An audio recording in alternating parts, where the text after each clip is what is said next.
All right, we're live. Kimzie Long. We're at Bungalow, so we're here in your shop. Yeah. It's funny. We were eating dinner like 2 days ago, talking about how I just started a podcast, and 2 days later we're here filming. So thank you for putting it together so Yeah. quickly. I know. It's moving I'm along. I'm excited about this because we've been friends for a long time, but I don't really know that much about the business other than buying a couple shirts, including the one I'm wearing right now.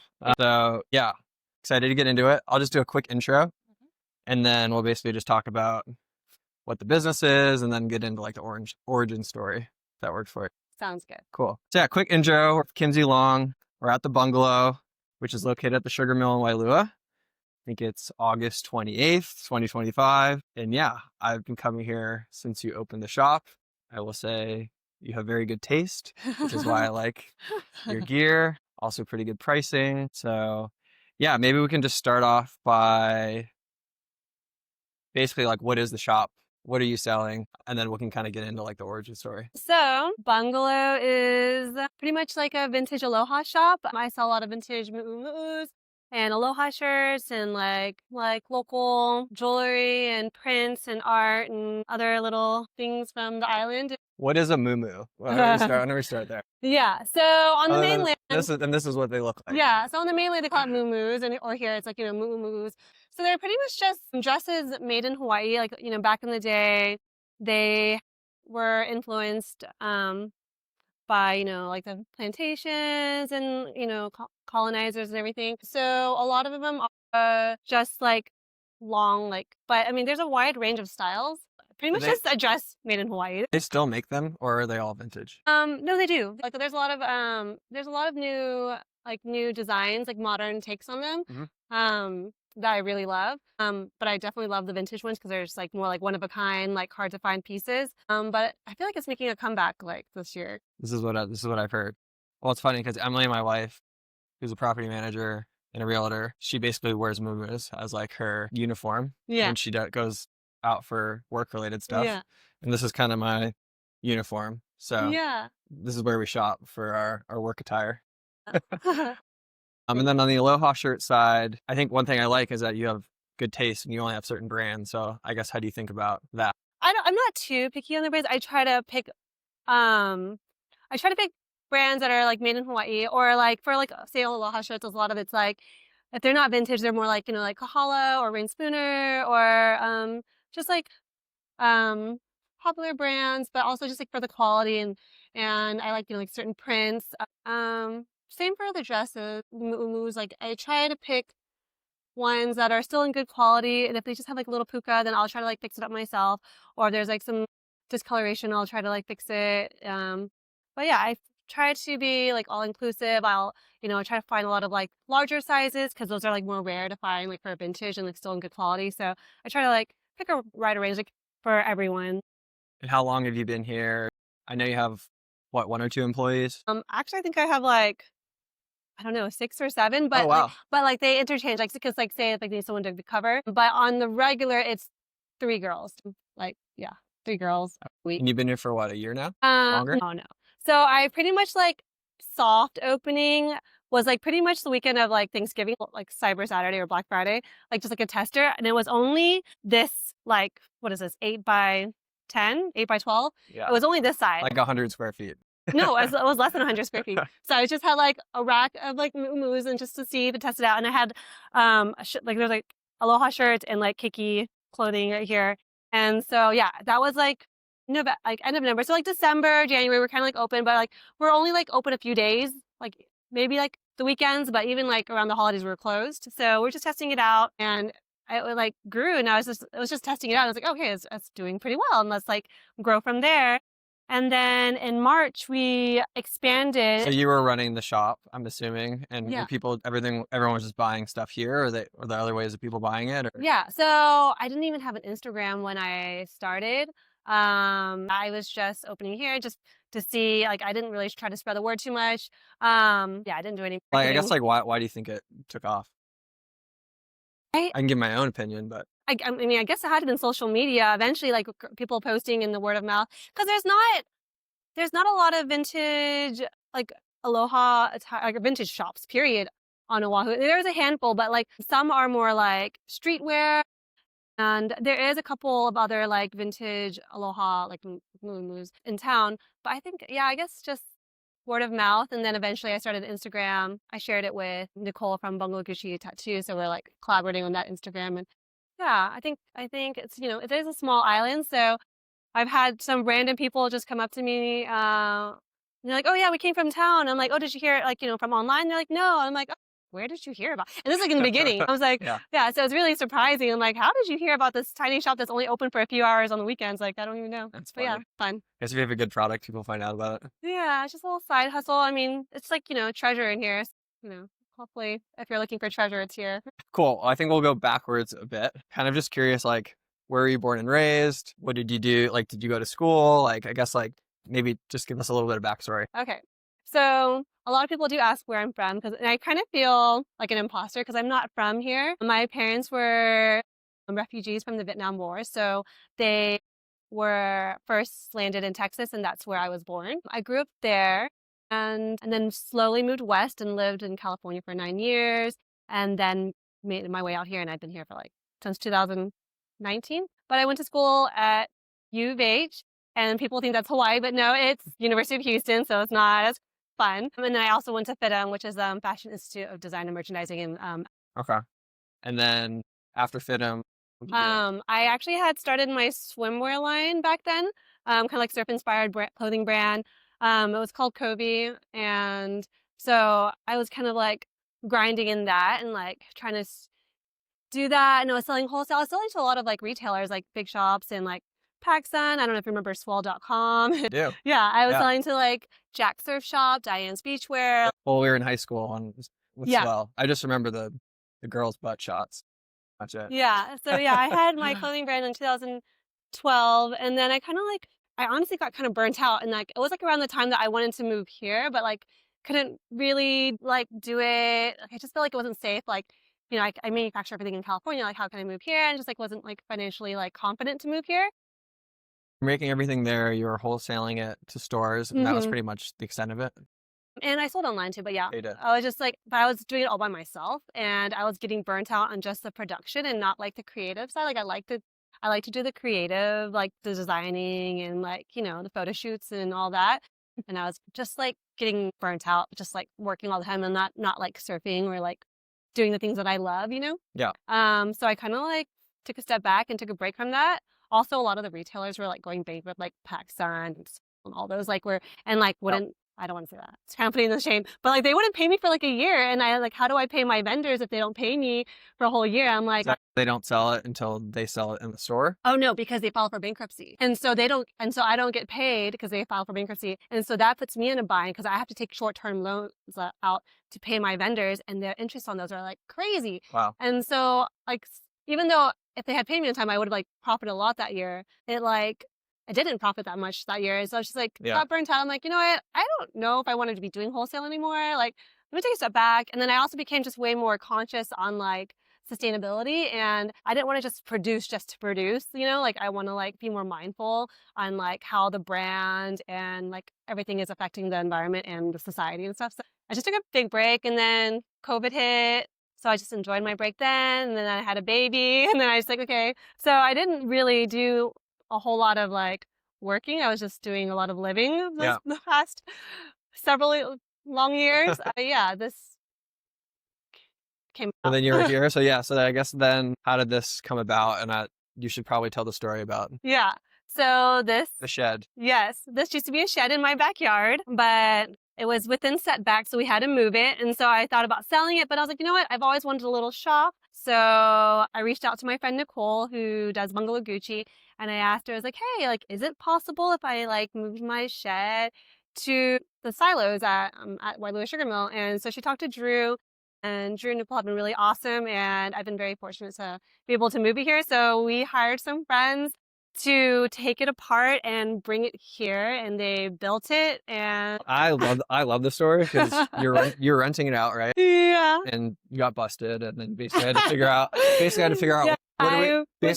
what do we do with this thing? And you could Yeah. have lost a lot of money on it, but Yeah. instead you turned it into a business, which I think is pretty. Yeah, I'm like, yeah, I got busted. But yeah, I mean, it was mostly to like Zen stuff, a little guest house, but yeah.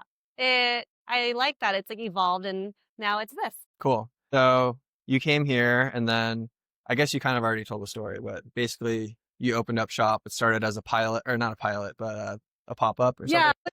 yeah, just testing it out. Like, I'm gonna see, because I don't know. It's such like a niche market. I'm like, I don't know if, moo are gonna sell. Like, especially like, the North Shore. It's like, you don't see a lot of people wearing them. Yeah. But I'm like, I'm just gonna see. I'm just gonna have a rack and we'll see. Well, live Yeah. Moo like, were you collecting them before? Did you have a Yeah. sense that like there was a market for it? Yeah, because like, there's tons of art. There's already tons of like other boutiques of like, cute like boho clothing or like, like beach resort wear and stuff.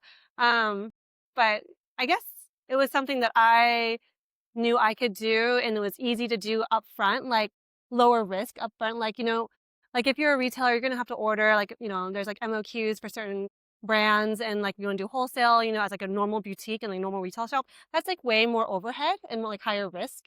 But this tiny little shop, I'm like, let's just keep it like what I and like the means I can do. And this is just a side hustle. Like I want low risk, things that I know that I could resell, even if I can't like sell it, say in the shop. Yeah. If I just like post it online, I could sell it individually, each item, like, Yeah. but feeling, I don't know. I just like, I wasn't 100% sure, but I'm like, I'm just going to try. I didn't have like a whole like business plan or anything. I was just like, I see the numbers. I think it'll be okay. And then it's way better than I expected. So I'm happy. But I think that's like good business advice. It's just like you can start something without committing to a bunch of overhead and signing a year-long lease and Yeah. taking on all this overhead. Like Yeah. start small, see if it works, and if it does, keep doing it. If not, it's not a one-way decision. Yeah, because like I mean, I have like other huge like bigger ideas and stuff, but like a lot of it's like you need at least like 100K just to start it out, or like whatever it is. I'm just like, well, this is like pretty like minimal, and it's just do what I can and slow. It's like yeah, and I don't know. I just felt like it was what I could do at the time, like especially I was like a full-time stay-at-home mom, and it was just like this was just like a side hustle, like a few hours on the weekends. Yeah. But I mean, we were the same way with our property management business. Yeah. It was like I didn't do a bunch of market research and Yeah. like, do fake phone calls to property management companies to Yeah. use good and to use bad. It was just Yeah. like we had a hunch that we thought we could do a good job. Let's just start it. It's not going to Yeah. cost us a lot of money and see if it works. But you also had like some experience, enough experience to kind of like know that this is like the path that you wanted to do, right? Right. Yeah, yeah, it's the same. Like I mean, I had like retail and fashion experience, but also just like I've always been a huge thrifter Yeah. and like in the vintage scene, like for the last like 20 years, like 2 decades. And I think just from being in that all the time, I kind of just like had a strong feeling like that was like a safe route for now. Yeah. To test that the route, and then that's why, yeah, kept that course. Good segue. Curious, like, how do you source? Yeah. So everyone. And do you have any good stories about sourcing clothing from like random places? Yeah. So let's. I imagine that it like takes you into like different parts of the island or different parts of the globe or online or whatever. So yeah. So I've always like thrifted wherever I went. Need to give away any of your secrets, I secret mean, stashes. Yeah, I'm not gonna give away everything, but yeah, everything's like pretty easy. Like if you can figure it out. Like I've always been like a big thrifter. I didn't grow up with a lot of money, so I've always like been pretty like creative in how to like find fashion and stuff. But yeah, I'm always like thrifting, and I like even when I'm traveling in the mainland, I would just thrift. Like I'm like hit up this vintage shop, or like I'm gonna like go check out this like arts district, and like there's all these cute vintage shops, and yeah, and like I was in Canada over the winter and I found several like vintage moves. I would show you some, but I think I sold them already. But like even like in New Zealand and a lot in Japan, like they Really? love like Hawaii fashion, like aloha attire. Yeah, yeah. It was like random pieces. I was like, let me just look. And those were the ones that were cheap because like they're, all That's what I their was thinking. sweaters and flannels. It was Christmas time. And so I'm like, oh, look, this is like dirt cheap. And I can like, bring it back to the island and like, share it to like the community here. But yeah, also people will reach out to me and I'll like go to this like people's houses and they'll like, I'll meet them up and they're like, oh, I have these. So I do buy, sell, trade too. I just haven't really like advertised it. Yeah. But, I'll do like a trade or like I'll buy it from them if they want to like.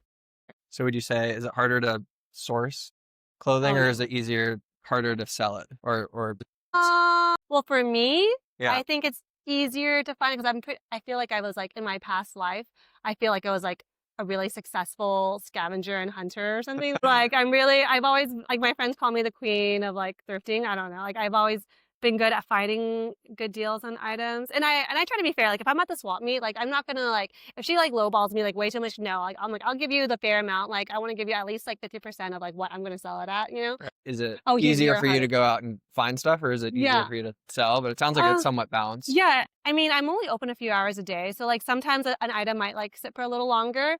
And I'm like, oh, like maybe I should just lower the price on that, you know. But then it ends up like just selling the next day. And I'm like, oh, like it just needs the right person needs to come in because like Right. every single like item is like, you know, a different, especially there are different like cut and style and color and size. So you know, everyone just needs to like try it on, you know, because every body and person is That was different. like my next question. Like, do you sell stuff online, or just makes more sense to come in and Um, So I don't like to sell it, but I do on Instagram. If they message me, then like, yeah, I'll ship it, you know? Yeah. I'll like try to spend the time to like help them out. But like coming from a wholesaler previously, if there's not multiple items of one item, to take the work to take a photo of it and then post it online with a description and then try to sell it on there. And then like keeping a track with the inventory, it's just not worth the effort for one item because my items are not like high priced. Like if I understand if it was like a $500 item or something, but all my Yeah. items are fairly priced and yeah. shipping's probably expensive from Hawaii, I would Well, imagine. the customers cover the shipping, but Okay. I just feel like it's not worth that time, you know, because Yeah. that's like at that point you're probably getting like minimum. Like I don't know, just like if you're a big court It's a going, different type of work that you probably just yeah. might not want to do. I mean, yeah. I thought about doing like I can't even get myself to return, items on yeah, Amazon. yeah. I'd rather you just come into the shop to try it on because you know I want you to be happy with it and not like be bummed when you get it in person. Yeah. But yeah, I do ship. What would you say, like, who are your clients? It's a mix. So being back here, it's not like a huge like traffic flow of tourists. So I figured I'd be catering mostly to locals, which I mean, this is like vintage moves. Like I don't think, you know, I didn't expect a lot of like newcomer tourists to really be my main customer. So that's like I wasn't banking on that. But I would say like a good percentage of them are. Really? But I think a lot of them are actually from, I used to live here, and you know, don't live here anymore. And so they're like, oh yes, my daughter sent me here. She wants me to make like come home with like a, you know, like a moo. Like I'm like, oh, okay, cool. It's definitely like a mix. So yeah, some are tourists, some are local, some are, you know, displaced locals. Good mix. Yeah. That's cool. Yeah. I think on the North Shore, it's hard to survive like solely off of locals just because there's not that many Yeah. people who live here. Yeah. But it seems like you have people from all over. Yeah. Well, I feel like during the pandemic, a lot of the business, like the small businesses, went out of business because there were no tourists here. And so, like, I always told myself, like, during that time, I was like, okay, if I open a business, it has to cater to both. If you only cater just to tourists, then, like, I just feel like it's not going to survive. Like, I mean, it could survive, but, like, you know, I just feel like that's not, you know, really good for the community as Yeah. a whole. I don't know. Do you have any insight on just like overall like seasonality or business trends just based on being open? Like, do you see certain months or certain Yeah. trends happening? Yeah. So I'm just in retail in general from my past experience and also from just like the shop alone. I felt like starting up like spring break to like June was like really good. But then it also got really hot and I didn't have AC until like a few weeks ago. So I felt like it's definitely slowed down in September. But then even like my sister who has like restaurants and bakeries and stuff, she's like, oh yeah, September and October are like her slowest months. And I'm like, well, yeah, like people are just like over like done with summer vacation and stuff. So yeah, September has slowed down a lot. I mean, Labor Day weekend is this weekend, so But I don't have a retail background, but I've heard that a huge portion of sales typically happen between Thanksgiving and New yeah, Year's. yeah, So I guess you haven't even been open for, yeah. or I guess, Well, since after Thanksgiving, so I mean, I opened like Black Friday, but like for an hour, and it was like one person came in. You know, Yeah. it was like I wasn't like officially open. I was just like was here working. But yeah, every month since I've been open, it's like grown exponentially. Oh. But I also did open up the shop, and once I opened that like you know tripled and you know and merchandise, but also space, and because before only like 2 people could fit in here, Yeah. and like the girls would be trying on the dresses like behind the rack, and I'm like, sorry, like don't look behind there, like we're trying on. So it was tiny for. It's still a tiny shop. It's like less than 200 square feet, I think. But I love it. yeah. Keeping it lean. Let's see if I have any other questions. I guess the last one I have before we like kind of close it out is, I mean, a lot of people live here, not just for business, but for the lifestyle. Like, I guess, like, what would you say your like average weekday, like day in the life looks like? Like, are you able to like schedule your business around your life and vice versa? Yes. So And is that part of like being an owner of the yes. store? So I don't know. Some of my customers might not like that I don't put my business first, but it really is just a side hustle. Like my family, my daughter, and my life comes first. But I am flexible. I only live like 8 minutes away, so like if someone messages me like, "Hey, like, can I come by like in 30 minutes?" I'm like, you know what, like yeah, like and I'll like bring Moxie with me, and yeah, I'll meet someone. So like I did in the beginning, I did spend I was working the shop way more, but I have a good amount of girls that work the set hours, and if it's like if they do want an appointment, then I usually have flexibility because I'm around and I'll come. I don't make it like this is not like my life, the shop. And I know a lot of people are like, oh, that's not your passion. Like, your passion, your job, whatever your business should be your like whole passion and job. But, I feel like you can have like lots of passions. And I agree. I feel like on the North Shore, we have so many like side hustles, but we're here to like really just like live. We're not here to like grind. I don't know. At least me. Like, Yeah. I'm not here to work. I think people realize like they're here to have a lifestyle and a family or whatever it is that they like to do, and Yeah. work is part of that, but it's not the Yeah. only thing. Yeah, like I could do more like pop-ups in like like festivals and markets and stuff. Like even your wife Emily was like sending me like, oh, like this would be really cute if you did that, like, join this year. I'm like, oh yeah, that sounds really cool. But in my head I also started, but it sounds like more work and I don't want like I did a couple like pop-ups and it did really great and I loved it, but I've already declined multiple because I just don't want to do the work. I'd rather be attending than Yeah. I know, and that sounds so privileged. I know that sounds really like yeah. Like but I think it sounds wise. yeah, it just adds like It's like, how do I do enough to Yeah. keep the business heading in the direction that I want it to go in without absorbing my entire life? It's Yeah. kind of how I think about it. Yeah, especially as a mom of a toddler, I have to try to find that balance. It's a constant struggle. So I'm like, I just don't want to work too much. I just want to work enough to not sustain, but like keep this alive and to continue to grow it Right. at a pace that I can manage. Do you have any plans for the business in the next year or so? Yes, but I don't want to say them for sure because it's not like written, like signed contract or anything. Yeah, we'll see. But yeah, yeah.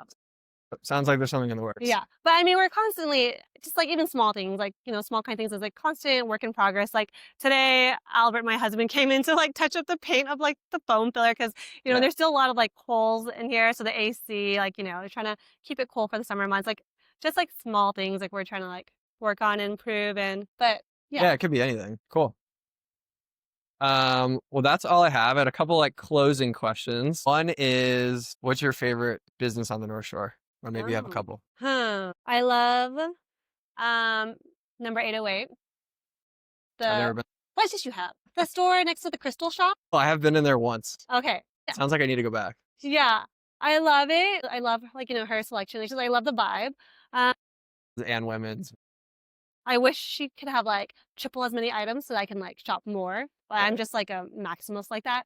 But yeah, I on the North Shore, that's one of them. I only asked for one. Okay, so, you did? Okay. Yeah. Any advice to business owners or aspiring that either A, want to open up a business on the North Shore, or it could just be more general to like going out and doing your own thing? Yeah.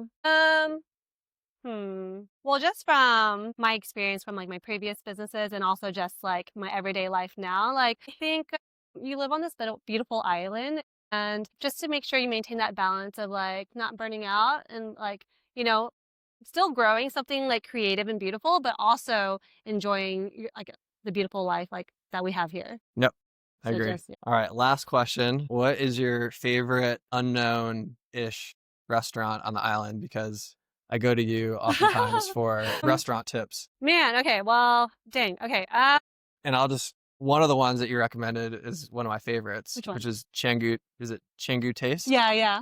in town? Yeah, it's like It's a spicy Szechuan spot. Yeah, I haven't been back in a while. Yeah, that one's good. Man, you just asked me. Well, I'm about to go out to eat to Ragoon. Like, they own Dagon too, which is a Burmese restaurant. So that's definitely one of our like go-to like favorite spots. For those of you who haven't had Burmese food, it's amazing. Yeah. So So I think that's still on the down because I feel like there's never a wait for a table. So I feel like, I mean, like, yeah, y'all should go because I don't want it to get like closed down. Like they should have more people. Like I don't want it to get super popular because I want to be able to get a table still. But We're not that popular. yeah. This podcast. But yeah, since that's on the top of my mind right now because we're gonna go in a few hours. Cool. Anything else? Well, thank you. Yeah. It's been great. Thank you for having me on your podcast.